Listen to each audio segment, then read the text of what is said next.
जय श्री कृष्णा, जय श्री राधे। भागवत कथा सुनने वाले सभी भक्तों का आज की कथा में हार्दिक स्वागत है। भगवान विष्णु और माँ लक्ष्मी की कृपा सदैव ही आप सभी पर और आपके समस्त परिवारजनों पर बनी रहे। तो आइए सुनते हैं आज की कथा। पृथ्वी पहले गाय का रूप धारण करके ब्रह्मा जी के पास गई, अर्थात स्थूल जीव इंद्रियात्मक हो गया। संस्कृत गो शब्द का अर्थ गाय है। इंद्रिय, मनोवृत्ति, पृथ्वी और बुद्धि यह सब होता है। पृथ्वी गो रूप धर के ब्रह्मा के पास गई। इसका अर्थ है भगवान के आविर्भाव की प्रार्थना करने के लिए हमारी इंद्रियों को पहले अंतर्मुख होना चाहिए, चित्त में उन्हें समाहित होना चाहिए। भगवान तब भी दूर होते हैं। ब्रह्मा जी को पृथ्वी और देवताओं के साथ क्षीर सागर के तट पर जाकर प्रार्थना करनी पड़ती है। चित्त में इंद्रियां समाहित होती हैं और चित्त को सत्व गुण में स्थित होकर भगवान की प्रार्थना करनी पड़ती है। तब ही भगवान गर्भस्थ होते हैं। फिर गर्भस्थ भगवान की स्तुति ब्रह्मा करते हैं। ब्रह्मा, शिव और पृथ्वी ने गर्भस्थ भगवान की स्तुति की, अर्थात इंद्रियां अंतर्मुख हुई, चित्त शुद्ध सत्व गुण में स्थित हुआ। तब हमारे अंतःकरण में भगवान रूप में भगवान का आविर्भाव हुआ। इस प्रकार भगवान का आविर्भाव हमारे हृदय में तब होता है जब चित्त वृत्ति निर्विषय होती है। शुद्ध अंतःकरण वसुदेव हैं। बुद्धियों का सन्निधान देवकी है। देवकी अर्थात ईश्वर ग्रहणी बुद्धि, अतः ईश्वराकार वृत्ति। वसुदेव जी ने कंस को बहुत समझाया, किंतु उसकी समझ में नहीं आया। कंस का अर्थ है भेद बुद्धि। जो अपने से किसी को छोटा करके रखता है वह अभिमान है। देवकी और वसुदेव ने इस अभिमान रूपी कंस को हटा दिया। अब आगे सुनिए भगवान के द्वारा पृथ्वी को आश्वासन, वसुदेव देव की विवाह और कंस के द्वारा देवकी के 6 पुत्रों का मारा जाना। परीक्षित ने पूछा, भगवान श्री कृष्ण समस्त प्राणियों के जीवनदाता एवं सर्वात्मा हैं। उन्होंने यदुवंश में अवतार लेकर जो लीलाएं की, आप उनका विस्तार से श्रवण कराइए। वे समस्त शरीरधारियों के भीतर रहकर अमृत तत्व का दान कर रहे हैं और बाहर काल रूप से मृत्यु का मनुष्य के रूप में रहना या प्रतीत होना, यह तो उनकी एक लीला है। आप उन्हीं भगवान श्री कृष्ण की ऐश्वर्य और माधुर्य से परिपूर्ण लीलाओं का वर्णन कीजिए। हे परीक्षित, आज तुम्हें 4 दिन हो गए, कुछ अन्न जल तक ग्रहण नहीं किया। यदि तुम चाहो तो कुछ अन्न जल ग्रहण कर लो। तब परीक्षित ने कहा, भगवन, अन्न की तो बात ही क्या, मैंने जल का भी परित्याग कर दिया है। फिर भी वह असह्य भूख प्यास, जिसके कारण मैंने मुनि के गले में मृत सर्प डालने का अन्याय किया था, मुझे तनिक भी नहीं सता रही है, क्योंकि मैं आपके मुख कमल से झरती हुई भगवान की सुधामयी लीला कथा का पान कर रहा हूँ। श्री सुखदेव जी ने कहा, भगवान की लीला कथा के रसिक राजर्षि भगवान श्री कृष्ण की कथा के संबंध में प्रश्न करने से ही वक्ता, प्रश्नकर्ता और श्रोता तीनों ही पवित्र हो जाते हैं। हे परीक्षित, उस समय लाखों दैत्यों ने घमंडी राजाओं का रूप धारण कर रखा था। उसने त्राण पाने के लिए पृथ्वी गो का रूप धारण करके ब्रह्मा जी की शरण में गई।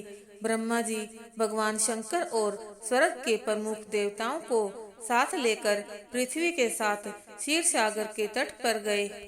वहां पहुंचकर उन्होंने पुरुष सूक्त के द्वारा परम पुरुष अंतर्यामी की स्तुति की और स्तुति करते करते ब्रह्मा जी समाधिस्थ हो गए तथा समाधि अवस्था में ही आकाशवाणी सुनी।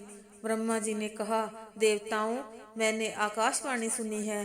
भगवान को पृथ्वी के कष्ट का पहले से ही पता है, अतः अपनी काल शक्ति के द्वारा जब तक पृथ्वी का भार हरण करते हुए पृथ्वी पर लीला करे, तब तक तुम लोग भी अपने अपने अंशों के सहित यदुकुल में जन्म लेकर उनकी लीला में सहयोग करो। वसुदेव जी के घर स्वयं भगवान प्रकट होंगे। उनकी और उनकी प्रियतमा श्री राधा की सेवा के लिए देवांगनाएं जन्म ग्रहण करें। भगवान शेष भी अपने प्रिय का कार्य करने के लिए उनसे पहले ही उनके बड़े भाई के रूप में जन्म ग्रहण करेंगे। योग माया भी अपने अंश रूप से अवतार ग्रहण करेंगी। हे परीक्षित, प्राचीन काल में यदुवंशी राजा शूरसेन थे। एक बार उनके पुत्र वसुदेव जी का विवाह करके अपनी नवविवाहिता के साथ घर जाने के लिए रथ पर सवार हुए।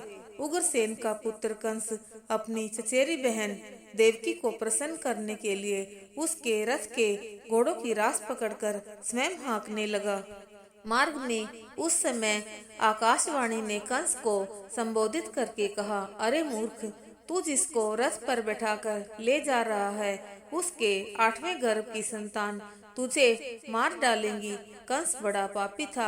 आकाशवाणी सुनते ही उसने तलवार खींच ली और अपनी बहन को मारने के लिए तैयार हो गया। उसका यह काम देखकर वसुदेव जी ने उसको शांत करने के लिए विविध प्रकार से समझाया। हे परीक्षित, वसुदेव जी ने प्रशंसा आदि, साम नीति और भेद आदि दंड नीति से बहुत समझाया, परंतु वह क्रूर तो राक्षसों का अनुयायी जो था, इसलिए उसने अपने घोर संकल्प को नहीं छोड़ा। तब वसुदेव जी ने कंस का हठ देखकर विचार किया कि किसी भी प्रकार यह समय तो टाला ही जाए। बुद्धिमान पुरुष को जहाँ तक उसकी बुद्धि और बल साथ है, मृत्यु को टालने का प्रयत्न करना ही चाहिए। प्रयत्न करने पर भी वह टल न सके तो फिर प्रयत्न करने वाले का कोई दोष नहीं रहता। इसलिए इस मृत्यु रूप कंस को अपने पुत्र दे देने की प्रतिज्ञा करके मैं इस दिन देवकी को बचा लूं, ऐसा निश्चय करके वसुदेव जी ने बहुत सम्मान के साथ पापी कंस की बड़ी प्रशंसा की। वसुदेव जी ने कहा, सौम्य कंस, आपको देवकी से तो कोई भय नहीं है। जैसा आकाशवाणी ने कहा है, भय है पुत्रों से, सो इनके पुत्र मैं लाकर आपको सौंप दूंगा। श्री सुखदेव जी कहते हैं, हे परीक्षित, कंस यह जानता था कि वसुदेव जी के वचन झूठे नहीं होते, इसलिए उसने अपनी बहन देवकी को मारने का विचार छोड़ दिया। समय आने पर देवकी के गर्भ से प्रतिवर्ष एक एक करके 8 पुत्र और 1 कन्या हुई। पहले पुत्र का नाम था कीर्तिमान। वसुदेव जी ने लाकर उसे कंस को दे दिया। ऐसा करते समय उन्हें कष्ट तो अवश्य हुआ। श्री सुखदेव जी कहते हैं, हे परीक्षित, सत्य सिंध पुरुष बड़े से बड़ा कष्ट भी सह लेते हैं। ज्ञानेंद्रियों को किसी बात की अपेक्षा नहीं होती। नीच पुरुष बुरे से बुरा काम भी कर सकते हैं और जो जितेंद्रिय हैं वे सब कुछ त्याग सकते हैं। कंस ने वसुदेव जी से कहा, आप इस बालक को ले जाइए, इससे मुझे कोई भय नहीं है। हे परीक्षित, इधर भगवान नारद कंस के पास आए और उससे बोले, कंस, ब्रज में रहने वाले नंद आदि गोप और उनकी स्त्रियां, वसुदेव आदि यादव, देवकी और यदुवंश की स्त्रियां, ये सब के सब देवता हैं। जो इस समय तुम्हारी सेवा कर रहे हैं वे भी देवता हैं। उन्होंने यह बतलाया कि दैत्यों के कारण भूमि का भार बढ़ गया है, इसलिए देवताओं की ओर से अब उनके वध की तैयारी हो रही है। जब देवर्षि इतना कहकर चले गए तब कंस को यह निश्चय हो गया कि देवकी के गर्भ से विष्णु ही मुझे मारने के लिए पैदा होने वाले हैं। कंस जानता था कि पहले मैं कालनेमी राक्षस था, तब विष्णु ने ही मारा था। इसलिए देवकी वसुदेव को हथकड़ी बेड़ी से जकड़कर जेल में कैद कर दिया और जो जो बच्चे होते गए उन्हें मारता गया। कंस ने अपने पिता को भी कैद कर दिया और स्वयं राज्य करने लगा। अब आप सुनेंगे भगवान का गर्भ में प्रवेश और देवताओं द्वारा गर्भ स्तुति। श्री सुखदेव जी कहते हैं, हे परीक्षित, जब कंस ने देवकी के एक एक करके 6 बच्चे मार डाले, तब देवकी के 7वें गर्भ में भगवान के अंश स्वरूप शेष जी, जिन्हें अनंत भी कहते हैं, पधारे। आनंद स्वरूप शेष जी के गर्भ में आने से देवकी को स्वाभाविक हर्ष हुआ, परंतु शायद कंस इसे भी मार डालेगा, इस भय से उसका शोक बढ़ गया। विश्वात्मा भगवान ने देखा कि मुझे ही अपना स्वामी और सर्वस्व मानने वाले यदुवंशी कंस के द्वारा बहुत ही सताए जा रहे हैं। तब उन्होंने अपनी योग माया को आदेश दिया, देवी कल्याणी, तुम नंद बाबा के ब्रज में जाओ। वहाँ नंद बाबा के गोकुल में वसुदेव की पत्नी रोहिणी निवास करती है। इस समय मेरा अंश, जिसे शेष कहते हैं, देवकी के गर्भ में स्थित है। उसे वहां से निकालकर रोहिणी के पेट में पहुंचा दो। कल्याणी, अब मैं समस्त ज्ञान बल आदि अंशों के साथ देवकी का पुत्र बनूंगा और तुम नंद बाबा की पत्नी यशोदा के गर्भ से जन्म लेना। तुम लोगों को मुंह मांगे वर देने में समर्थ होगी। पृथ्वी पर तुम्हारे लिए लोग बहुत से स्थान बनाएंगे और दुर्गा, भद्रकाली, विजया, वैष्णवी, अंबिका आदि नामों से लोग तुम्हारी पूजा करेंगे। देवकी के गर्भ से खींचे जाने के कारण शेष जी को लोग संसार में संकर्षण कहेंगे। लोक रंजन करने के कारण राम और बलवानों में श्रेष्ठ होने के कारण बलभद्र भी कहेंगे। जब योग माया ने देवकी का गर्भ रोहिणी के उदर में रख दिया, तब पूर्ववासी बड़े दुख के साथ कहने लगे, हाय, बेचारी देवकी का गर्भ तो नष्ट ही हो गया। हे परीक्षित, भगवान तो सर्वत्र सब रूप में हैं, उन्हें कहीं आना जाना नहीं है, इसलिए वे वसुदेव जी के मन में अपनी समस्त कलाओं के साथ प्रकट हो गए। भगवान की ज्योति को धारण करने के कारण वसुदेव जी सूर्य के समान तेजस्वी हो गए। भगवान के उस ज्योतिर्मय अंश को, जो जगत का मंगल करने वाला है, वसुदेव जी के द्वारा आधान किए जाने पर देवी देवकी ने ग्रहण किया। भगवान सारे जगत के निवास स्थान हैं। देवकी उनका भी निवास स्थान बन गई। उनके शरीर की कांति से बंदी ग्रह जगमगाने लगा था। जब कंस ने उसे देखा, तब वह मन ही मन कहने लगा, अब की बार मेरे प्राणों के ग्राहक विष्णु ने इसके गर्भ में अवश्य ही प्रवेश किया है। अब भगवान के प्रति दृढ़ वैर का भाव मन में गांठ कर उनके जन्म की प्रतीक्षा करने लगा। वह उठते बैठते, खाते पीते, सोते जागते और चलते फिरते सर्वदा ही श्री कृष्ण के चिंतन में लगा रहता। उस समय भगवान शंकर, ब्रह्मा जी और उनके साथ समस्त देवता आदि, नारद आदि ऋषि कंस के कैद खाने में आए और भगवान श्री हरि की स्तुति करने लगे। शंकर जी, ब्रह्मा जी देवता कहते हैं, हे प्रभु, आप सत्य संकल्प हैं। सत्य ही आपकी प्राप्ति का श्रेष्ठ साधन है। सृष्टि के पूर्व, प्रलय के पश्चात और संसार की स्थिति के समय इन असत्य अवस्थाओं में भी आप सत्य हैं। पृथ्वी, जल, तेज, वायु और आकाश, इन 5 दृश्यमान सत्यों के आप ही कारण हैं और अंतर्यामी रूप से विराजमान भी हैं। आप इस दृश्यमान जगत के परमार्थ स्वरूप हैं और आप ही मधुर वाणी एवं समदर्शन के प्रवर्तक हैं। हे भगवान, आप तो सत्य स्वरूप ही हैं। हम सब लोग आपकी शरण में आए हैं। हे प्रभु, आपने जैसे अनेकों बार मत्स्य, कच्छप, नृसिंह, वराह, हंस, राम, परशुराम और वामन अवतार धारण करके हम लोगों की और तीनों लोकों की रक्षा की है, वैसे ही आप इस बार भी पृथ्वी का भार हरण कीजिए। हे यदुनंदन, हम आपके चरण कमलों में वंदना करते हैं।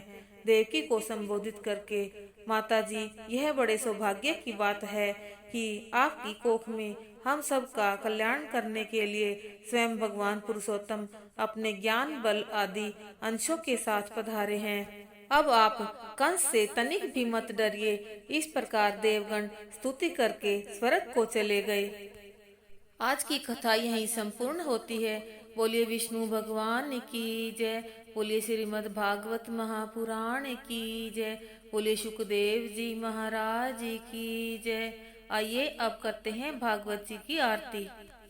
श्री भागवत भगवान की है आरती, पापियों को पाप से है तारती।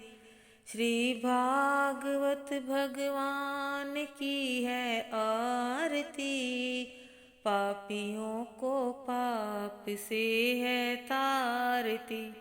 ये अमर ग्रंथ, ये मुक्ति पंथ, ये पंचम वेद निराला, नव ज्योति जलाने वाला। हरि नाम यही हरि धाम यही, यही जग मंगल की आरती।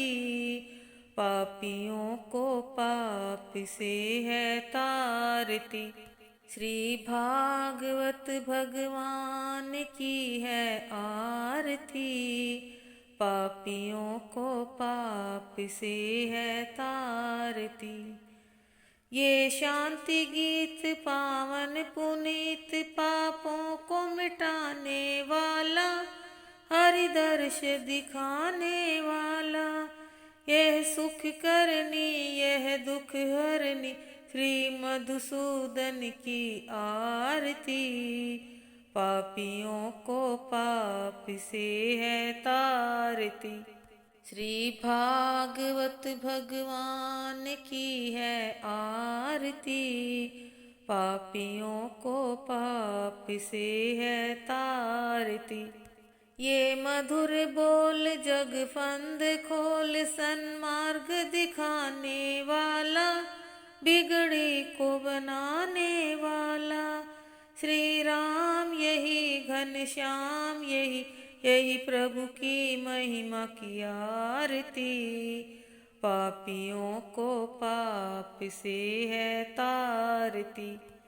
श्री भागवत भगवान की है आरती, पापियों को पाप से है तारती।